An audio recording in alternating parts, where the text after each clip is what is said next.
Hi! Before we start watching the video, I have a few things to go over. One, I made this video before I started this YouTube channel, so things might be a little bit interesting in a way.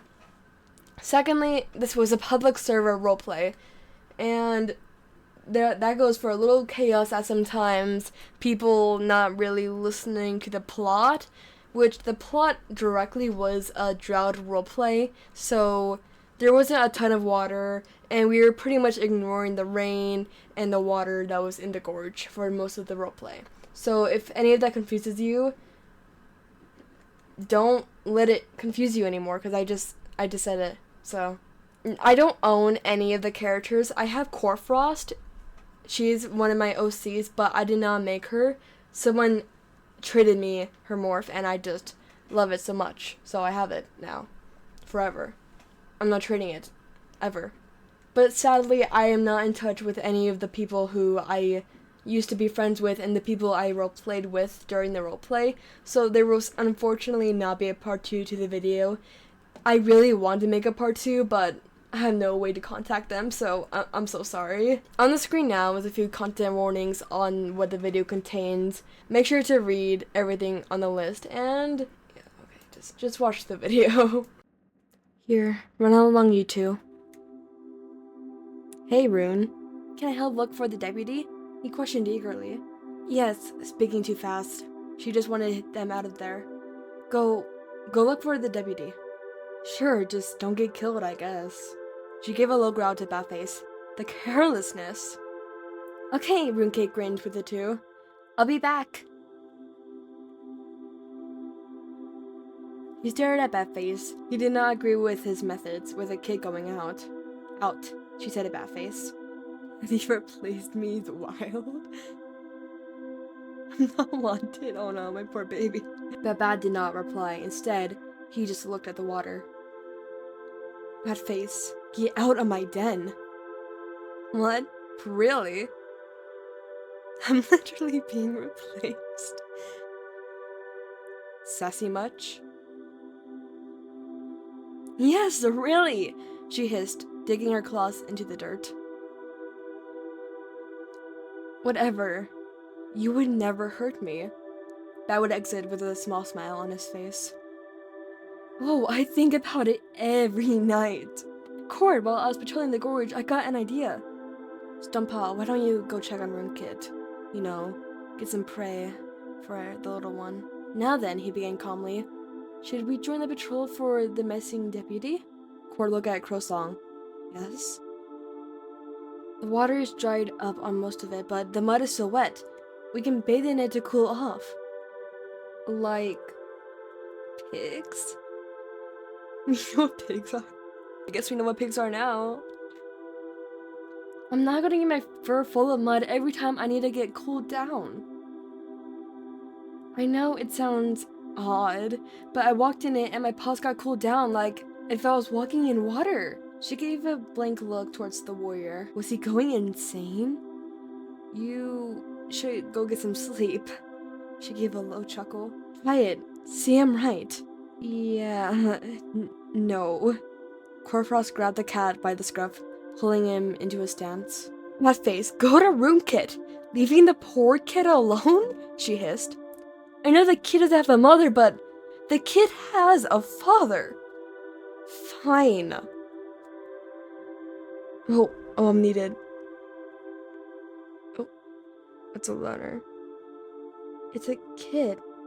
What happened? I found a kid laying by the grass. The unconscious kid was malnourished and dehydrated. QuartFrost, he said. I'm afraid I have some horrible news to share with you. It is most important. Mud. She remembered Crowsong's idea. Go, grab me mud by the gorge. The wettest mud possible. He cleared his throat. Our deputy has been found dead by the south side of the territory, behind the barn, shredded and mauled by a dog. I suggest rubbing some anti-death smelling herbs on him. What? QuartFrost squeaked, looking at the leader, terror on her face from the news. Great Storkland, hold on, I can't lose the kid's life. I just need to wait for the mud. It works on Crowsong, so... He sighed. It was tragic he knew that. They'd been dragged back by myself and Shepherd Howell. The body lays limp in front of the tall rock. I don't want it smelling by death in the morning. That was all before turning and departing, noticing his mate at the entrance. After she got the mud, she started to place it on the cat, hoping that it would bring down the cat's temperature. Wait, did they just say that Runekid has a wound? Oh my gosh. Runekid has a wound? Ow. Oh my gosh. That child. She turned back to the loner kid, grabbing the thyme, something that would bring down the cat's discomfort, placing it beside the cat, making the kid eat it. You'll be okay, she sighed. Hopefully. Just get some rest, little guy.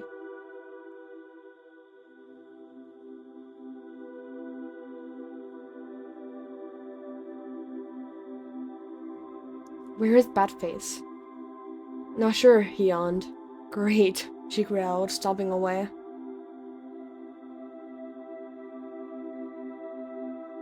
How was Runekid? Did Batface do this? Rune kicked out to his paws with a wince. Don't get mad at me, he muttered. No, a giant rabbit did. You should know what to do, Stumpaw. Turtle and Doc. Kids shouldn't be out at camp at all. Even apprentices need warriors by their side, he said as he approached the kit. Runekid, you were outside of camp? QuartFrost. Yes? I found Batface. Oh, that cat is dead. Follow me. And here she is.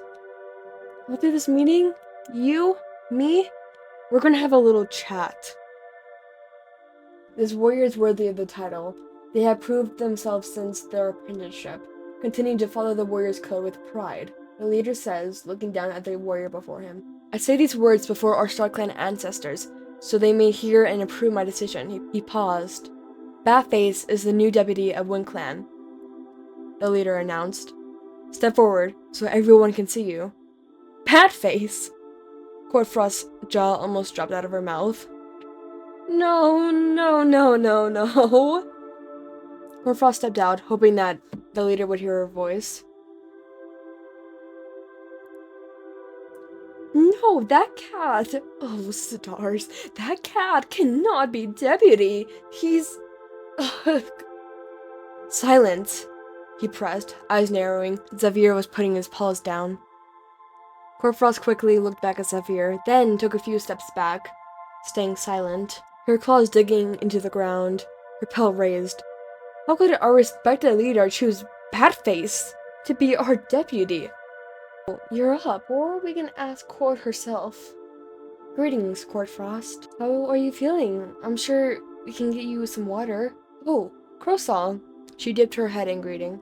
We want to figure something out. And what is that?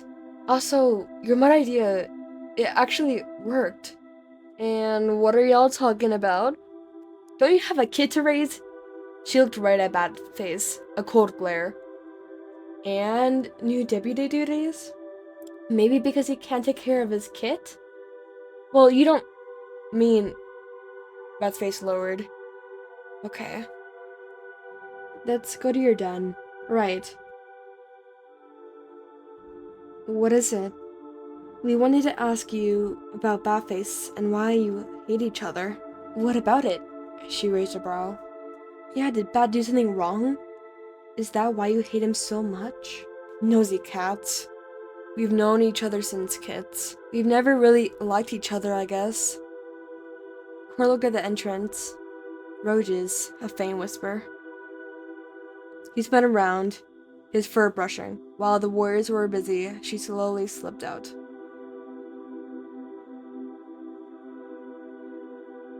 Zephyr Star, there's Roges by the medicine entrance. I turned around and jumped to my paws. Roges? I questioned.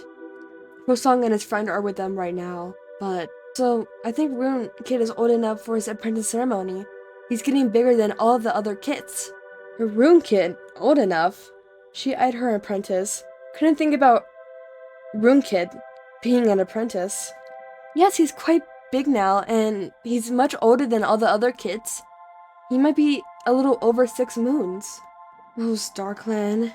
She looked at Shepherd Howl and gave a confused look. His eyes jar around. Nothing. This concerned him. Perhaps it was the lack of water?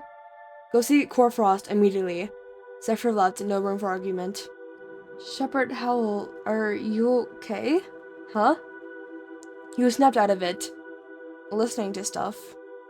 Yeah, I'm fine. He's right there. She looked behind her, not seeing anything. Go get some sleep. Quart. Sorry, bedtime. Oh, leave me alone, she yelled, waking up, slashing the cat's cheek. Get out of my den. You really wanna? QuartFrost gave a snarl, not scared of the cat.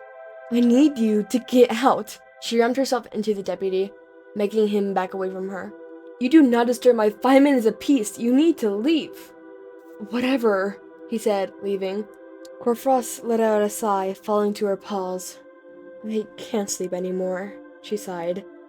It's too hot. Zephyr Star? Kid is missing, she yelled out. His ears perked up. Missing? We must send a search party out for him immediately. Birder Petrol found 2 loners.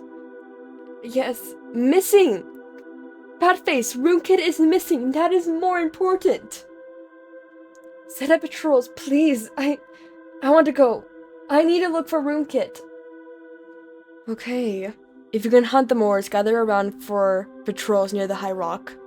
There is a kid missing. If you find a kid, please report it back to me.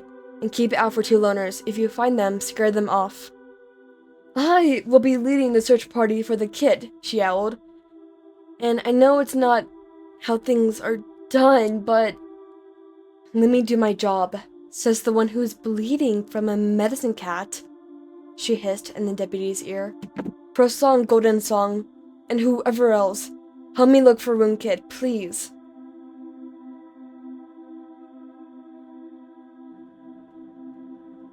QuartFrost. What? And one more thing. And you were right. Bat isn't worth being deputy. Yeah, clearly, she growled, hoping that the 2 cats didn't hear her fight with Batface in the medicine den last night.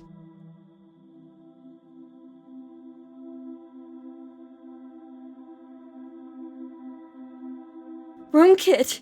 The medicine cat broke down in a howl, brushing past the warriors and lowered herself down to the kit. Kid isn't breathing. We're bringing him back to camp. She looked at the gorge. Mostly all the water was gone. QuartFrost panicked, putting her ear to the kit's chest, not hearing anything. QuartFrost wrapped her body around the kit, tears forming in her eyes while burying her muzzle in the kit's pelt. No, please, QuartFrost yelled out. Kid, please, she begged, begging out the StarClan for another chance to make this right. Kid, my baby. A whisper, although a whisper loud enough for only Stonepaw to hear. You! QuartFrost growled, lunging at Badface. What, you won't let me see my kit? That you gave up when you became a medicine cat. How? How could you be so fox-hearted, Badface? QuartFrost blinked, staring right at Badface. No, you... Yeah, now let me see my kit. You treated our son like crow food. Now look where he is. Bad would take out his claws. This is how you treat your deputy? Zephyr had enough of this. He pounced on Badface. Enough of your bickering. QuartFrost stood in shock. She didn't know what to do after Badface revealed that Kid was hers and Bad's kit. Bad would lunge at Golden, then jumping out of the den.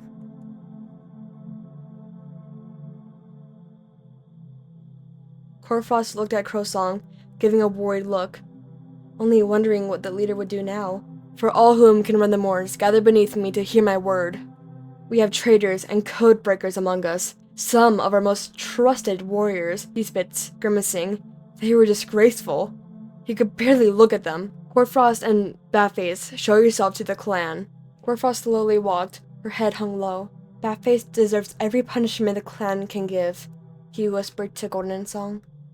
QuartFrost, our beloved medicine cat, going against us, and Star Clan, and our very own ancestors that are upon us? You are a disgrace. Please, let me explain. Silence, he raised a paw. You have broken the medicine cat code. Having a relationship with Batface, your kit, room kit? Yes, and let me explain. Silence. He was on the verge of attacking this pathetic excuse of a windclanner. Batface and I knew each other since kids. We were dumb and fell in love. She started to speak, ignoring the leader. I didn't know that my paws were going to guide me to be a medicine cat. But it was too late. Please, I didn't mean any harm. He leaped down. Speak when you're spoken to. You're speaking to me right now. He turned to Batface. Your pathetic excuse for a deputy. You never deserved this role. You've broken the warrior code a numerous amount of times. Then why did you make me deputy? Batface would mumble. QuartFrost and Batface, you are hereby exiled from windclan. From here on out, if you are seen on our territory, you will face extreme consequences. No, please, Stompa doesn't know everything yet. Your apprentice will take your place. May Star Clan guide him. He lifted his paws. QuartFrost didn't do anything wrong. Leave, he growled. Stop with the excuses. Let's go. QuartFrost breathing fastened, looking at how angry the leader was. Never seen Zephyr look that angry before. She looked back at Crowsong and Golden Song before running out. How do you do this? You don't even know how to hunt, do you? No, of course I don't! You're gonna like living out here. You took everything from me. Really? Me? All because the stars wanted me to be a medicine cat. After what you did, you took everything away from Rune. I had to give up Rune. You know that. I had to give up Rune Kit to you, to raise. I had to hide that. I was that kid's mother. All because of the dumb stars. You killed Rune. You know I can't do that. I can't raise a kid. Rune Kit is already dead. She slammed her feet onto the ground. Because of you. You didn't talk me out of being a medicine cat. You didn't do anything. I could have been a queen raising Rune Kit. Yeah, maybe do that. Do that? Oh, you want me to do that now? But no, you had to be a medic. You're horrible. You're so horrible, Batface. Then why did you leave me with a kit that you know I couldn't take care of? I had no choice. Don't you understand where I'm coming from? I was the medicine cat. I couldn't raise a kit. Well, maybe you should have never became the medicine cat.